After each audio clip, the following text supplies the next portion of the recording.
Hello बच्चों, ये question आप सॉल्व कीजिए और उसको मेरे सोल्यूशन से चेक करिए।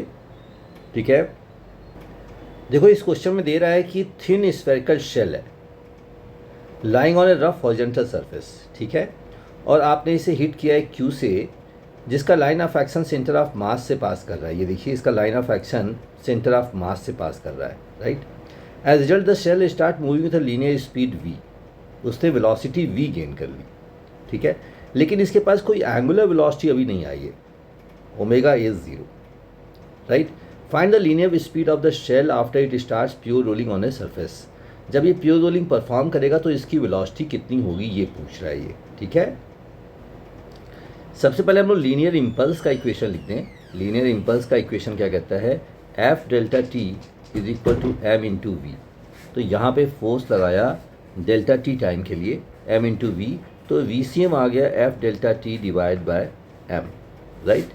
अब देखो यहाँ पे हमने फ्रिक्शन के इम्पल्स को नेगलेक्ट किया है। फ्रिक्शन इम्पल्स इज नेगलेक्टेड, ये बात आपको समझनी है। अब इसके बाद फ्रिक्शन पिक्चर में आ जाएगा। अब इसके बाद जब ये बॉडी चल रही, अब ये बॉडी का फ्रिक्शन पिक्चर में आ जाएगा ना। अगर मैं एक एक्सिस ले लूँ जो कि यहाँ पे पॉइंट पी से पास कर रही है, अगर मैं एक एक्सिस पॉइंट पी पे ले लूँ तो आप कह सकते हो कि we can apply conservation of angular momentum about P के अबाउट आप एंगुलर मोमेंटम कंजर्व कर सकते हैं। ठीक है, अब देखो हमने एंगुलर मोमेंटम कंजर्व करा है, तो इनिशियल एंगुलर मोमेंटम हो गया M V C M R, about P conserve कर रहे हैं, ध्यान दीजिए, अबाउट पी कंजर्व कर रहे हैं, equal to M V two R plus 2/3 M R square into omega 2, right.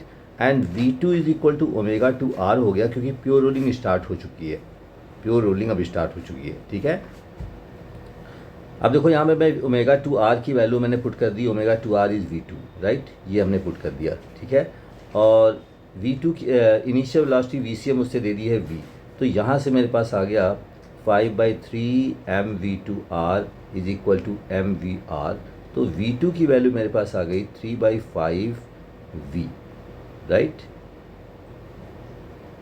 तो इस क्वेश्चन में आपसे v2 ही पूछ रहा है। अब देखो मैंने एंगुलर मोमेंटम कंजर्वेशन से किया है अबाउट एक्सिस p। आप चाहो तो इसे normal Newton's law and kinematics वाले मेथड से भी कर सकते हो। तो आप देखो कंजर्वेशन ऑफ एंगुलर मोमेंटम से आप कर पाते हो कि नहीं।